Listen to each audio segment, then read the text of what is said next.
शिव बाबा याद है ना। ओम शांति। 22 जनवरी 2024 के ईश्वरीय महावाक्य। पहले सुनते हैं मुरली के मुख्य पॉइंट्स। आज बाबा ने सावधानी देते हुए कहा, बच्चे सदा याद रखो तुम अभी संगम युग पर हो, ना कि सतयुग या कलयुग में। परंतु बच्चे यह भूल जाते हैं कि इस समय हम ब्राह्मण बने हैं। इस बेहद के बाप और टीचर को कभी भूलना नहीं है। अगर भूले तो माया भी कम नहीं है, देह अभिमान में लाकर बहुत विकर्म करा देगी। सबसे मुख्य विकर्म तो यही है जो बाप के फरमान को भूल जाते हो। बाप का एक ही फरमान है, मन मना भव, अपने को आत्मा समझो। अगर कोई सारा दिन याद में रहे तो बहुत जल्दी ही कर्मातीत अवस्था हो जाए। फिर बाबा ने कहा, अब पावन बनना है तो किसको दुख नहीं देना। मनसा वाचा कर्मणा पवित्र बनो। भले मनसा में तूफान आएंगे, परंतु कर्मेंद्रियों से कोई विकर्म नहीं करना।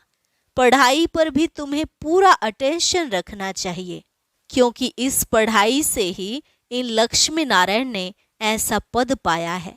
इस पढ़ाई को समझने के लिए चाहिए सोने की बुद्धि, परंतु वह बनेगी सर्विस से। तुम्हें होशियार बन अब बाप समान व्यापारी बनना है, अर्थात बहुत पुरुषार्थ कर युक्ति से सर्विस करनी है, तभी सफलता मिलेगी। और लास्ट में बाबा ने कहा, पत्थर को पारस बनाना कोई मासी का घर नहीं है। देह अभिमान है कड़े से कड़ी बीमारी। जब तक यह ना टूटे तब तक सुधरना बड़ा मुश्किल है। अपनी श्रेष्ठ चलन द्वारा बाप का मददगार बनना है। इसमें तो पूरा नारायणी नशा चाहिए। और अब सुनते हैं महावाक्यों को विस्तार से। मैंने कहा, मीठे बच्चे, तुम्हें संपूर्ण पावन बनना है, इसलिए कभी किसको दुख नहीं दो। कर्मेंद्रियों से कोई विकर्म न हो, सदा बाप के फरमान पर चलते रहो। प्रश्न, पत्थर से पारस बनने की युक्ति क्या है? कौन सी बीमारी इसमें विघ्न रूप बनती है? उत्तर, पत्थर से पारस बनने के लिए पूरा नारायणी नशा चाहिए। देह अभिमान टूटा हुआ हो। यह देह अभिमान ही कड़े ते कड़ी बीमारी है। जब तक देही अभिमानी नहीं, तब तक पारस नहीं बन सकते। पारस बनने वाले ही बाप के मददगार बन सकते हैं।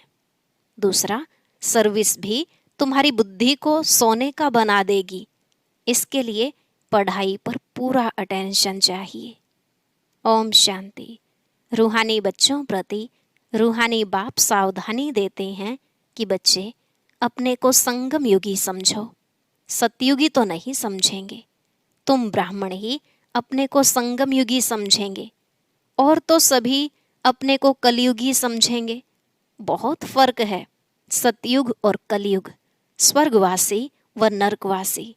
तुम तो न स्वर्गवासी हो न नरकवासी, तुम हो पुरुषोत्तम संगमवासी। इस संगम युग को तुम ब्राह्मण ही जानते हो, और कोई नहीं जानते। तुम भल जानते भी हो, परंतु भूल जाते हो।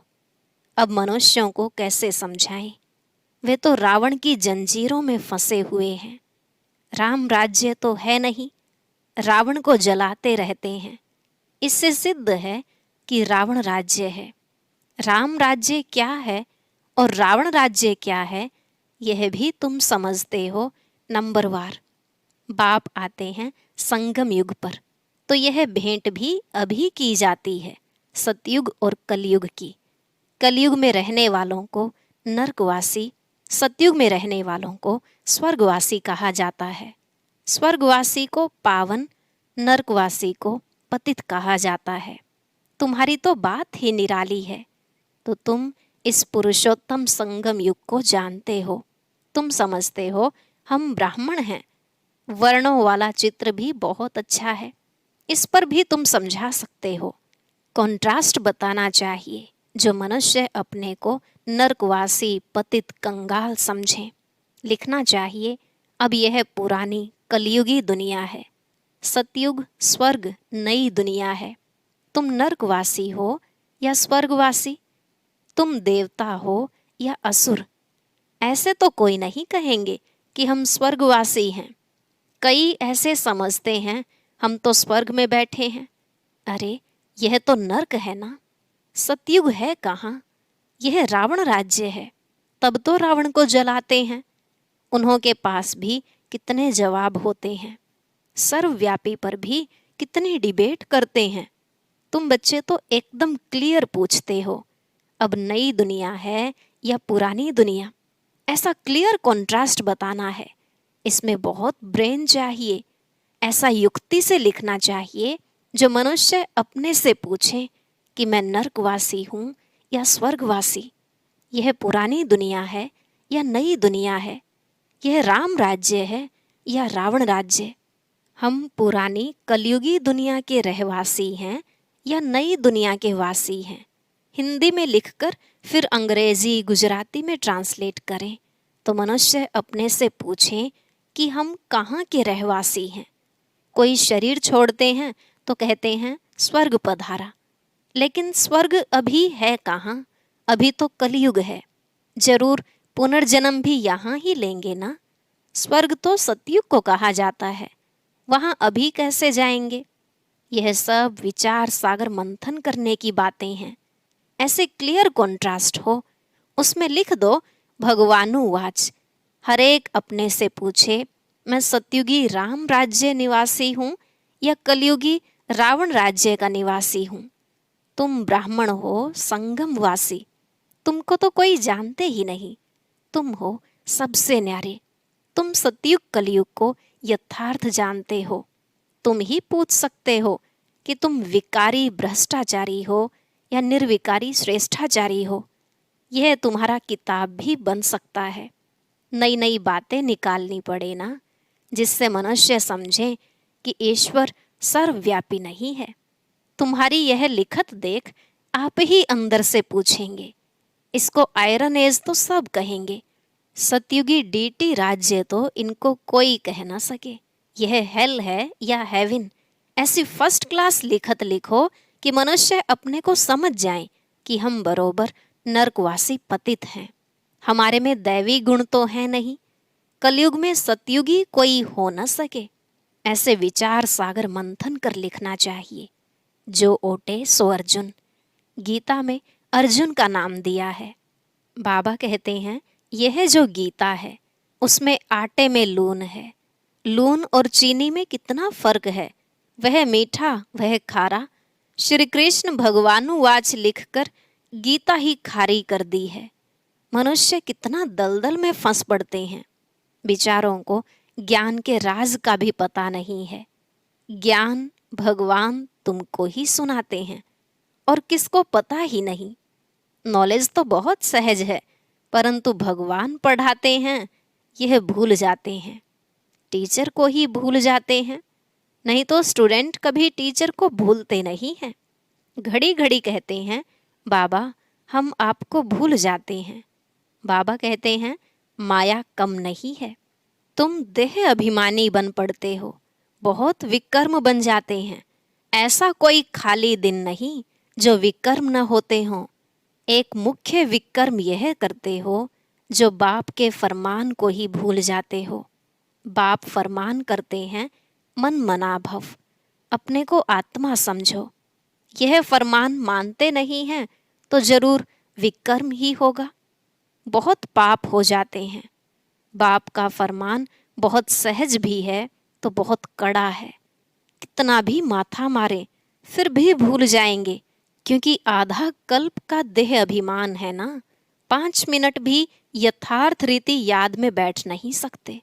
अगर सारा दिन याद में रहें फिर तो कर्मातीत अवस्था हो जाए। बाप ने समझाया है इसमें मेहनत है। तुम वह जिस्मानी पढ़ाई तो अच्छी रीति पढ़ते हो, हिस्ट्री ज्योग्राफी पढ़ने की कितनी प्रैक्टिस है, परंतु याद की यात्रा का बिल्कुल ही अभ्यास नहीं।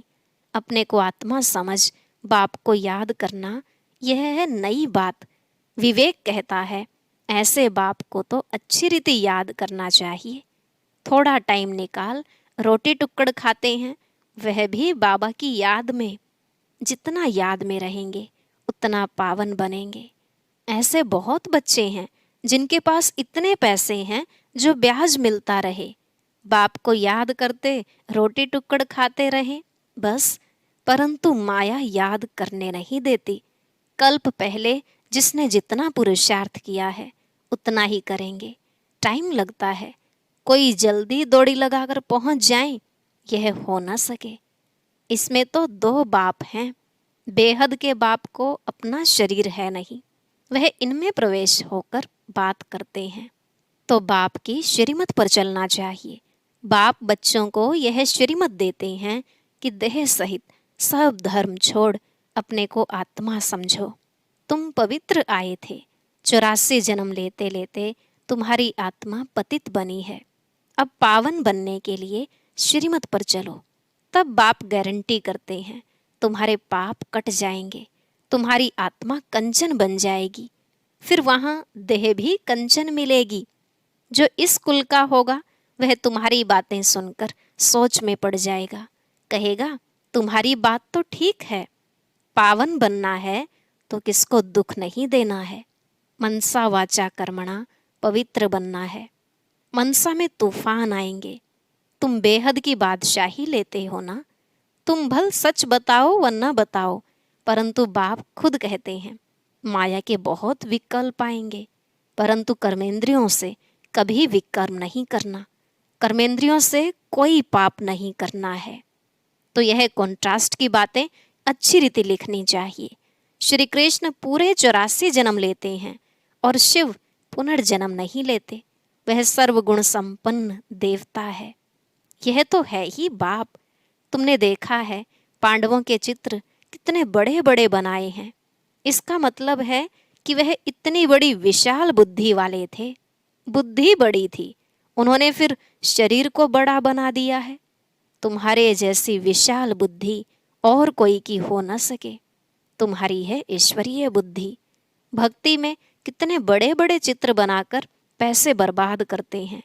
कितने वेद शास्त्र उपनिषद बनाए, कितना खर्चा किया। बाप कहते हैं तुम कितने पैसे गवाते आए हो। बेहद का बाप उल्हना देते हैं। तुम फील करते हो बाबा ने पैसे बहुत दिए। राजयोग सिखलाकर राजाओं का राजा बनाया। वह जिस्मानी पढ़ाई पढ़कर बैरिस्टर आदि बनते हैं, फिर उससे कमाई होती है। इसलिए कहा जाता है नॉलेज सोर्स ऑफ इनकम है। यह ईश्वरीय पढ़ाई भी सोर्स ऑफ इनकम है, जिससे बेहद की बादशाही मिलती है। भागवत रामायण आदि में कोई नॉलेज नहीं है, एम ऑब्जेक्ट ही कुछ नहीं। बाप जो नॉलेजफुल है वह बैठ तुम बच्चों को समझाते हैं। यह है बिल्कुल नई पढ़ाई। वह भी कौन पढ़ाते हैं? भगवान नई दुनिया का मालिक बनाने के लिए पढ़ाते हैं। इन लक्ष्मी नारायण ने यह पढ़ाई से उच्च पद पाया है। कहाँ राजाई कहाँ प्रजा। कोई की तकदीर खुल जाए तो बेड़ा पार है। स्टूडेंट समझ सकते हैं कि हम पढ़ते हैं और फिर पढ़ा सकते हैं व नहीं। पढ़ाई पर पूरा अटेंशन रखना चाहिए। पत्थर बुद्धि होने के कारण कुछ भी समझते नहीं हैं। तुमको बनना है सोने की बुद्धि। वह उन्हों की बनेगी जो सर्विस में रहेंगे। बैज पर भी किसको समझा सकते हो। बेहद के बाप से बेहद का वर्षा लो। भारत स्वर्ग था ना, कल की बात है। कहाँ 5000 वर्ष की बात, कहाँ लाखों वर्ष की बात। कितना फर्क है। तुम समझाते हो तो भी समझते नहीं हैं, जैसे बिल्कुल ही पत्थर बुद्धि हैं। यह बैज ही तुम्हारे लिए जैसे एक गीता है। इसमें सारी पढ़ाई है। मनुष्यों को तो भक्ति मार्ग की गीता ही याद रहती है। अभी तुम जो बाप द्वारा गीता सुनते हो उससे तुम 21 जन्म के लिए सदगति को पाते हो। शुरू शुरू में तुमने ही गीता पढ़ी है, पूजा भी तुमने ही शुरू की है। अब पुरुषार्थ कर गरीबों को भक्ति मार्ग की जंजीरों से छुड़ाना है। कोई न कोई को समझाते रहो, उसमें से 1-2 निकलेंगे। अगर 5-6 इकट्ठे आते हैं तो कोशिश कर अलग अलग फॉर्म भराए, अलग अलग समझाना चाहिए। नहीं तो उन्हों में एक भी ऐसा होगा तो औरों को खराब कर देगा। फॉर्म तो जरूर अलग भराओ। एक दो का देखें भी नहीं तो वह समझ सकेंगे। यह सब युक्तियां चाहिए, तब तुम सक्सेसफुल होते जाएंगे। बाप भी व्यापारी है, जो होशियार होंगे वह अच्छा व्यापार करेंगे। बाप कितना फायदे में ले जाते हैं। झुंड इकट्ठा आए तो बोलो फॉर्म अलग अलग भरना है। अगर सब रिलीजियस माइंड हो तो इकट्ठा बिठाकर पूछना चाहिए, गीता पढ़ी है? देवताओं को मानते हो? बाबा ने कहा है भक्तों को ही सुनाना है। हमारे भक्त और देवताओं के भक्त वह जल्दी समझेंगे। पत्थर को पारस बनाना कोई मासी का घर नहीं है। देह अभिमान कड़े ते कड़ी बहुत गंदी बीमारी है। जब तक देह अभिमान नहीं टूटा है तब तक सुधरना बड़ा मुश्किल है। इसमें तो पूरा नारायणी नशा चाहिए। हम अशरीरी आए, अशरीरी बनकर जाना है। यहाँ क्या रखा है? बाप ने कहा है मुझे याद करो। इसमें ही मेहनत है, बड़ी मंजिल है। चलन से मालूम पड़ता है यह अच्छे मददगार बनेंगे। कल्प पहले मिसल। अच्छा, मीठे मीठे सिकिलधे बच्चों प्रति माता पिता बाप दादा का याद प्यार और गुड मॉर्निंग। रूहानी बाप की रूहानी बच्चों को नमस्ते। रूहानी बच्चों की रूहानी बाप दादा को नमस्ते नमस्ते, गुड मॉर्निंग, शुक्रिया बाबा, शुक्रिया। धारणा के लिए मुख्य सार। पहला पॉइंट, मनसा वाचा कर्मणा, पवित्र रहना है।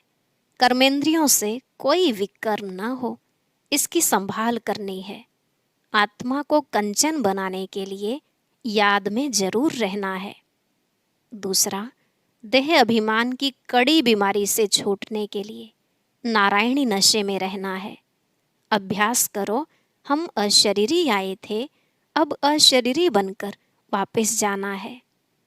आज का वरदान, योग करने और कराने की योग्यता के साथ साथ प्रयोगी आत्मा भव। योग करने और कराने की योग्यता के साथ साथ प्रयोगी आत्मा भव। बाप दादा ने देखा बच्चे योग करने और कराने दोनों में होशियार हैं, तो जैसे योग करने कराने में योग्य हो, ऐसे प्रयोग करने में योग्य बनो और बनाओ। अभी प्रयोगी जीवन की आवश्यकता है। सबसे पहले चेक करो कि अपने संस्कार परिवर्तन में कहाँ तक प्रयोगी बने हैं, क्योंकि श्रेष्ठ संस्कार ही श्रेष्ठ संसार के रचना की नींव हैं। अगर नींव मजबूत है तो अन्य सब बातें स्वतः मजबूत हुई पड़ी हैं। स्लोगन, अनुभवी आत्माएं कभी वायुमंडल व संग के रंग में नहीं आ सकती। अनुभवी आत्माएं कभी वायुमंडल व संग के रंग में नहीं आ सकती। अब है अव्यक्ति साइलेंस द्वारा डबल लाइट फरिश्ता स्थिति का अनुभव करो। सदा खुशी में झूलने वाले, सर्व के विघ्न हरता व सर्व की मुश्किल को सहज करने वाले तब बनेंगे जब संकल्पों में दृढ़ता होगी और स्थिति में डबल लाइट होंगे। मेरा कुछ नहीं, सब कुछ बाप का है। जब बोझ अपने ऊपर रखते हो तब सब प्रकार के विघ्न आते हैं। मेरा नहीं तो निर्विघ्न। ओम शांति। अब सुनते हैं आज की अव्यक्त मुरली। इसके लिए ऊपर दिए गए बॉक्स पर क्लिक करें।